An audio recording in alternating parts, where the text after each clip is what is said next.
Hey guys, welcome back to our channel. मैं आपका दोस्त या बड़ा भाई कुणाल सिंह।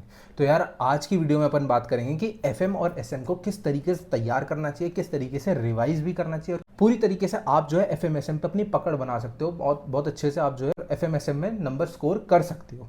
ठीक है, सिंपल से कुछ पॉइंट्स हैं, कुछ पॉइंट्स रिपीटेटिव बेसिस पे चलेंगे, कुछ पॉइंट्स जो है ना कुछ नए होंगे, तो उन पे आप ध्यान देना और इन पॉइंट्स को फॉलो करोगे, डेफिनेटली नंबर्स जो है बहुत अच्छे स्कोर करोगे, ट्रस्ट मी। ठीक है, सबसे पहली बात करते हैं, एफएम को अलग लेके चलता हूँ मैं।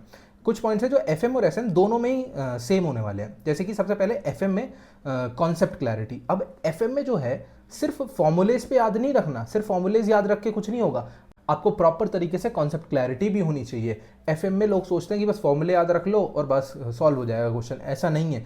बहुत सारी ऐसी चीज़ें होती हैं, बहुत कुछ चीज़ें अलग ऐसी आती हैं जिसमें आपको फॉर्मूलेज से हटके भी कुछ सोचना पड़ता है, अपना दिमाग लगाना पड़ता है। तो इसलिए कॉन्सेप्ट क्लैरिटी भी जरूरी है, प्लस फॉर्मूलेज भी याद आपको रखने होंगे। ठीक है, तो सबसे पहले क्या है, कॉन्सेप्ट क्लैरिटी प्लस फॉर्मूलेज दोनों याद रखने हैं एफएम के अंदर। उसके बाद अपन बात करते हैं हमें क्वेश्चंस करने कहाँ से हैं एफएम के। देखो, मैं तो ये बोलूंगा कि study material is enough, trust me, study material more than enough है एफएम के लिए। बिंदास आप उसके वहाँ से क्वेश्चंस करो और एकदम अच्छे से वहाँ से हो जाएगा। बाकी आप और करना चाहते हो, आप फैकल्टी की क्वेश्चन बैंक से भी कर सकते हो डेफिनेटली। अब देखो, राइटिंग प्रैक्टिस बहुत जरूरी है एफएम में भी और एसए में भी। स्ट्रैटेजिक मैनेजमेंट में थोड़ी ज्यादा जरूरी है। देखो, अब मैं थोड़ी सी स्ट्रैटेजिक मैनेजमेंट की बात करता हूं। उसमें क्या है, कॉन्सेप्ट क्लैरिटी तो चाहिए ही चाहिए, प्लस आपको रट्टे भी मारने होंगे स्ट्रैटेजिक मैनेजमेंट में। क्यों? क्योंकि भाई आपको जो है वहां पे पेपर में जो बुकिश लैंग्वेज है वही लिखनी पड़ेगी। ट्रस्ट मी, नंबर तभी मिलते हैं, अपनी तरफ से बना के स्ट्रैटेजिक मैनेजमेंट में नंबर नहीं मिलते हैं, ऑडिट में नंबर नहीं मिलते हैं। जो लिखा हुआ है मॉड्यूल में उसको ही छाप के आना पड़ेगा, तभी कुछ नंबर मिल पाएंगे, वरना कुछ नंबर नहीं मिलने वाले स्ट्रैटेजिक मैनेजमेंट में।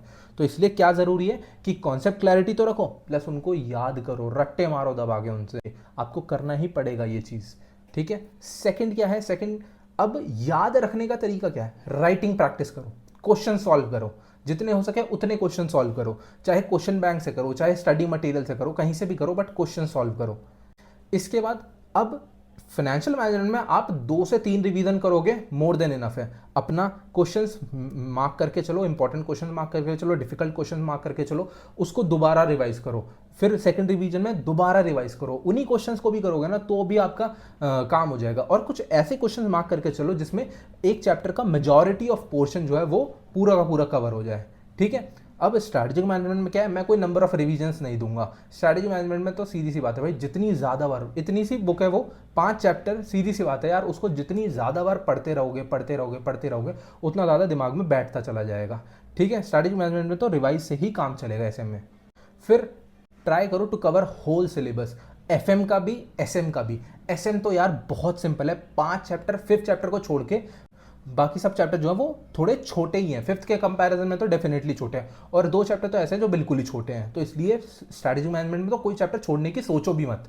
ठीक है, रही बात फाइनेंशियल मैनेजमेंट में, तो शुरू के 2 चैप्टर तो थ्योरी बेसिस पे ही हैं, बाकी के सारे प्रैक्टिकल चैप्टर्स हैं, तो फिर उन पे भी फोकस करो। टोटल जो है भले ही हमारे पास शायद 15 चैप्टर, बट करने अपने को कितने, अप्रॉक्सीमेटली 12 के आसपास ही करने हैं। तो भाई एफएम एसएम का सिलेबस कवर करना जो है सबसे ज़्यादा आसान होता है, ट्रस्ट मी।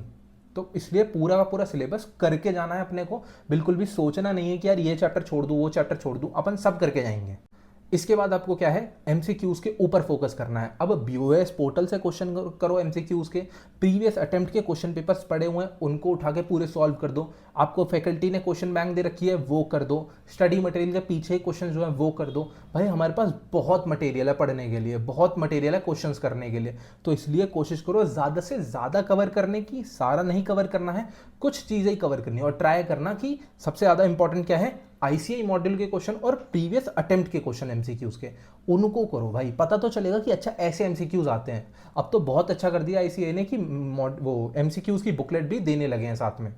ठीक है, इसके बाद आरटीपी सॉल्व करनी है। अब आरटीपी कैसे सॉल्व करनी है, जैसे एक बार सिलेबस कंप्लीट हो गया उसके बाद क्या करना है, एक एक चैप्टर जैसे जैसे रिवाइज करोगे उसका एक एक आरटीपी का क्वेश्चन जो है वो सॉल्व कर देना है। प्रीवियस अटेम्प्ट का कर दिया, इस अटेम्प्ट का आ गया तो इस अटेम्प्ट का कर दिया, जैसे भी आपका सिलेबस चलता चला जाएगा। हर एक चैप्टर को सॉल्व करो, उसके आरटीपी के क्वेश्चन सॉल्व करो, हर एक चैप्टर को करो, फिर उसके आरटीपी के क्वेश्चन सॉल्व करो।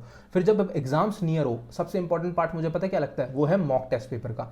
यार मॉक टेस्ट पेपर देना बहुत ज़रूरी है, आपको पता चलेगा कहाँ से क्या गलतियाँ हो रही हैं, किन गलतियों पर ध्यान देना है, किस चीज़ों पर और ज़्यादा पढ़ने की ज़रूरत है। ये मैं इन क्वेश्चन पर मेरी पकड़ अच्छी है, मैं ऐसे टाइम मैनेज कर सकता हूँ अपने पेपर को।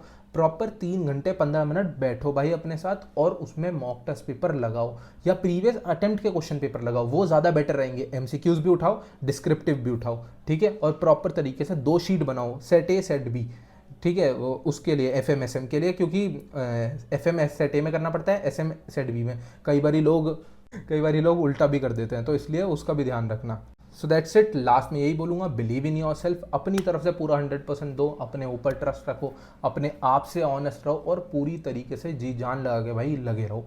एफएमएसएम एक ऐसा सब्जेक्ट है जिसमें आप अच्छे नंबर स्कोर करके आराम से जो है एग्रीगेट बिठा सकते हो। एफएमएसएम और कॉस्टिंग ग्रुप 2 के सबसे बढ़िया सब्जेक्ट हैं। ऑडिटिंग मेरा खुद इतना वीक है कि मैं खुद नहीं बोल सकता उसमें ज़्यादा कुछ, तो इसलिए एफएमएसएम में पूरी जान लगा दो भाई अपनी, ठीक है। So that's it from my side. I hope you like this video. Do like, share, comment and subscribe, and Jai Shri Ram.